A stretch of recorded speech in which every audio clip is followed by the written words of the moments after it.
बोले भगवान श्री कृष्ण महाराज की जय, गुरु नानक भगवान की जय, समस्त भक्तों की जय। श्रीमद् भागवत में भगवान के अवतार राजा पृथु की जो हम उनका चरित्र का वर्णन पढ़ रहे हैं, सुन रहे हैं, उसका ये अंतिम अध्याय है। ये स्कंद 4 का 23वां अध्याय है, राजा पृथु की तपस्या और परलोक गमन। श्री मैत्रेय जी कहते हैं, इस प्रकार महामनस्वी प्रजापति पृथु ने स्वयं में अनादि तथा पूर्व ग्राम आदि सर्ग की व्यवस्था करके स्थावर जंगम सभी की आजीविका का सुविधा कर दिया था तथा साधु जनोचित धर्मों का भी खूब पालन किया। मेरी अवस्था कुछ ढल गई है और जिसके लिए मैंने इस लोक में जन्म लिया था उस प्रजा रक्षण रूप ईश्वर आज्ञा का पालन भी हो चुका है। जिस समय भगवान जो हैं इनके सामने प्रकट हुए थे 100वें यज्ञ में, तो उस समय भगवान ने जो है राजा पृथु को आज्ञा दी थी कि तुम जो है अच्छे से जो है अपनी प्रजा का पालन करो। तो वो ये कह रहे हैं कि उनमें सोच रहे हैं कि उस प्रजा रक्षण रूप ईश्वर आज्ञा का पालन भी हो चुका है, अतः अब मुझे अंतिम पुरुषार्थ क्या, मोक्ष के लिए प्रयत्न करना चाहिए। यह सोचकर उन्होंने अपने वीरा में रोती हुई अपनी पुत्री रूपा पृथ्वी का भार पुत्रों को सौंप दिया और सारी प्रजा को बिलखती छोड़कर वे अपने पत्नी सहित अकेले ही तपोवन को चल दिए। वहाँ भी वे वानप्रस्थ आश्रम के नियमानुसार उसी प्रकार कठोर तपस्या में लग गए जैसे पहले गृहस्थ आश्रम में अखंड व्रतपूर्वक पृथ्वी को विजय करने में लगे थे। कुछ दिन तो उन्होंने कंदमूल फल खाकर बिताए, कुछ काल सूखे पत्ते खाकर रहे, फिर कुछ पखवाड़ों तक जल पर ही रहे और इसके बाद केवल वायु से ही निर्वाह करने लगे। वीरवर पृथु मुनिवृत्ति से रहते थे। गर्मियों में उन्होंने पंचाग्नियों का सेवन किया। वर्षा ऋतु में खुले मैदान में रहकर अपने शरीर पर जल की धाराएं सही और जाड़े में गले तक जल में खड़े रहे। वे प्रतिदिन मिट्टी की वेदी पर ही शयन करते थे। उन्होंने शीतोष्ण आदि सब प्रकार के द्वंद्वों को सहा तथा वाणी और मन का संयम करके ब्रह्मचर्य का पालन करते हुए प्राणों को अपने अधीन किया। इस प्रकार श्री कृष्ण की आराधना करने के लिए उन्होंने उत्तम तप किया। इस कर्म से उनकी तपस्या बहुत पुष्ट हो गई और उसके प्रभाव से कर्म बल नष्ट हो जाने के कारण उनका चित्त सर्वथा शुद्ध हो गया। प्राणायामों के द्वारा मन और इंद्रियों के निरुद्ध हो जाने से उनका वासना जनित बंधन भी कट गया। तब भगवान सनत कुमार ने उन्हें जिस परमोत्कृष्ट अध्यात्म योग की शिक्षा दी थी उसी के अनुसार राजा पृथु पुरुषोत्तम श्री हरि की आराधना करने लगे।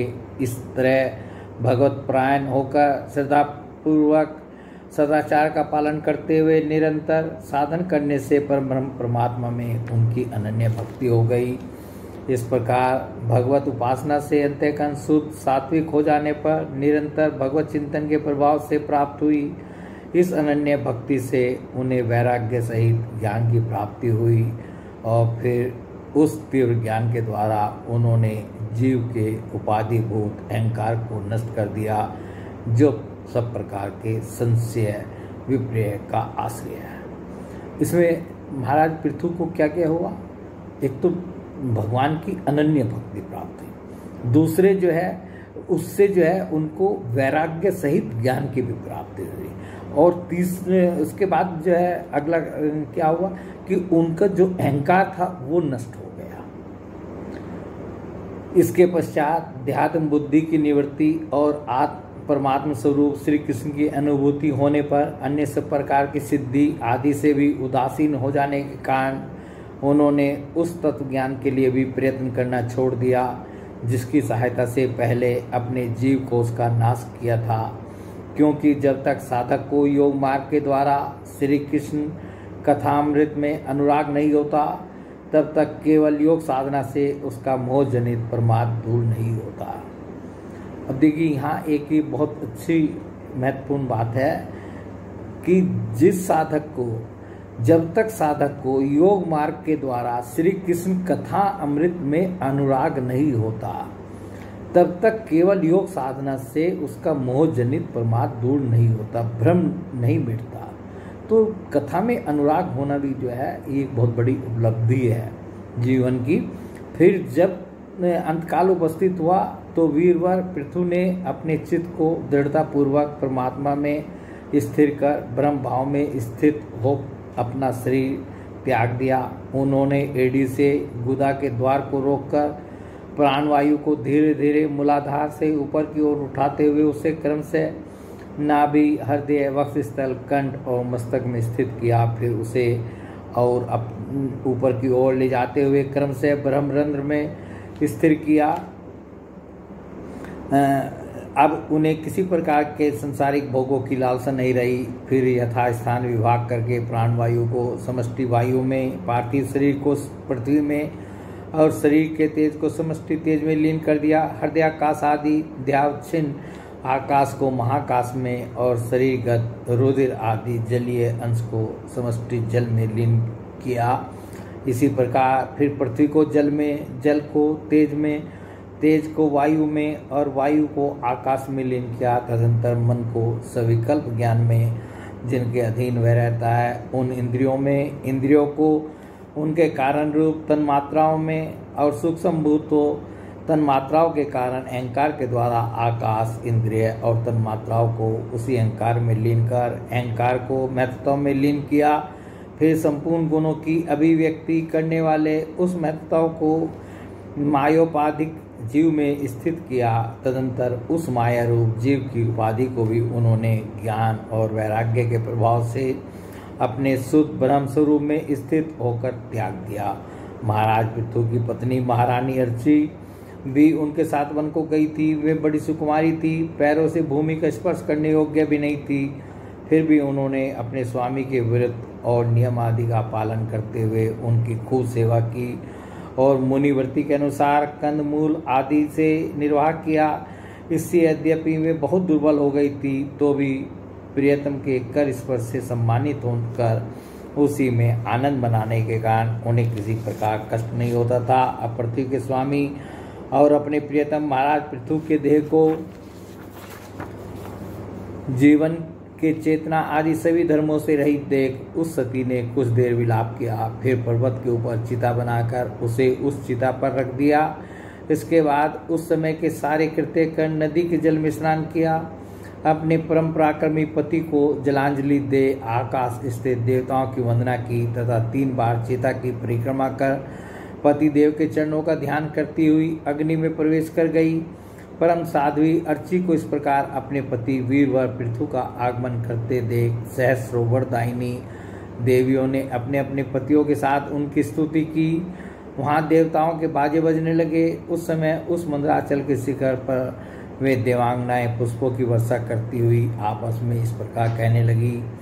देवियों ने कहा, अहो यह स्त्री धन्य है, इसने अपने पति राज राजेश्वर पृथु की मन वाणी शरीर से ठीक उसी प्रकार सेवा की है जैसे लक्ष्मी जी यज्ञेश्वर भगवान विष्णु की करती हैं।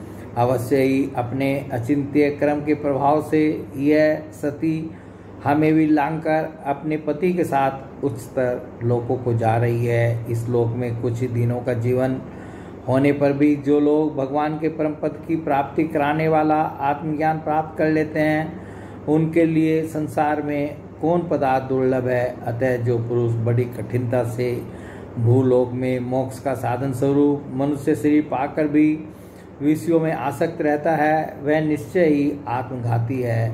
हाय हाय वह ठगा गया। श्री मैत्रेय जी कहते हैं, विदुर जी जिस समय देवांगनाएं इस प्रकार स्तुति कर रही थी भगवान के जिस परम धाम को आत्मज्ञानियों में श्रेष्ठ भगवत प्राण महाराज पृथु गए, महारानी अर्ची भी उसी पति लोक को गई। परम भागवत पृथु जी ऐसे ही प्रभावशाली थे, उनके चरित्र बड़े उदार हैं। मैंने तुम्हारे सामने उनका वर्णन किया। जो पुरुष इस परम पवित्र चरित्र को श्रद्धापूर्वक अर्थात निष्काम भाव से एकाग्र चित्त से पढ़ता, सुनता अथवा सुनाता है वह भी महाराज पृथु के पद भगवान के परम धाम को प्राप्त होता है।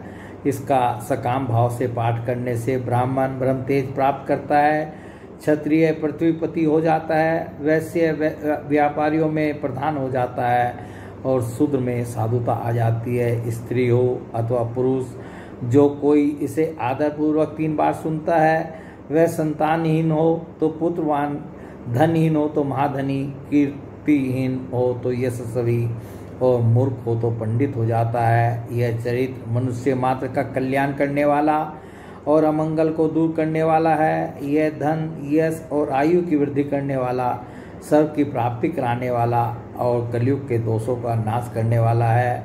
यह धर्म आदि चतुर्वर्ग की प्राप्ति में भी बड़ा सहायक है।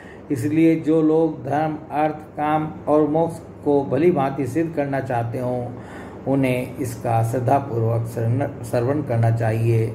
जो राजा विजय के लिए प्रस्थान करते समय इसे सुनकर जाता है, उसके आगे आकर राजा लोग उसी प्रकार भेंटे रखते हैं जैसे पृथ्वी के सामने रखते थे। मनुष्यों को चाहिए कि अन्य सब प्रकार की आसक्ति छोड़कर भगवान में विशुद्ध निष्काम भक्ति भाव रखते हुए महाराज पृथु के इस निर्मल चरित्र को सुने, सुनाए और पढ़े। वेदों जी, मैंने भगवान के महात्म्य को प्रकट करने वाला यह पवित्र चरित्र तुम्हें सुना दिया। इसमें प्रेम करने वाला पुरुष महाराज पृथु किसी गति पाता है। जो पुरुष इस पृथु चरित्र का प्रतिदिन आदरपूर्वक निष्काम भाव से श्रवण और कीर्तन करता है, उसका उनके चरण संसार सागर को पार करने के लिए नौका के समान है। उन श्री हरि में सुदृढ़ अनुराग हो जाता है। तो ये अध्याय जो है संपूर्ण होता है और इसके साथ ही महाराज पृथु के जो चरित्र की कथा श्रीमद् भागवत में आई है, ये कथा जो है चौथे स्कंद के 13वें अध्याय से शुरू हुई थी और 23वें अध्याय तक ये कथा जो है श्रीमद् भागवत में आई थी। इसका हमने पूर्ण पाठ किया और पूर्ण पाठ करने का हमारा उद्देश्य एक ही है कि एक तो मन जो है वो भगवान की कथा में लगा रहता है और दूसरे उसमें जो है मूल पाठ में बहुत सी चीज़ें जो हैं हमें ऐसी मिलती हैं, अमृत बिंदु ऐसे मिलते हैं जिनमें से कि यदि हम किसी एक वाक्य को भी, 2 वाक्य को भी कुछ पकड़ लें और अपने जीवन में उतार लें तो उससे हमारा कल्याण हो सकता है। और वैसे यदि इस पूरी कथा को हम कथा के रूप में संक्षेप में राजा पृथु की जो भगवान के अवतार थे उनकी कथा को यदि हम संक्षेप में पढ़ना और सुनना चाहें तो ये 10-15 मिनट में अधिक से अधिक आधा घंटे में जो है वो कथा पूर्ण हो जाती है। परंतु उससे जो है वो एक कहानी की तरह, एक कथा की तरह ही हमें जो है वो ज्ञान प्रदान करती है। उसके अतिरिक्त मेरे विचार से ज़्यादा कुछ उससे हमें मिलता नहीं है। लाभ उससे भी होता है परंतु जो लाभ जो है वो पूर्ण रूप से पाठ का करने से मिलता है, वो लाभ जो है उस चीज़ से नहीं मिलता है। परंतु जानकारी के लिए, अपना ज्ञान बढ़ाने के लिए वो संक्षेप में जो यदि हम सुनते हैं तो वो भी ठीक है।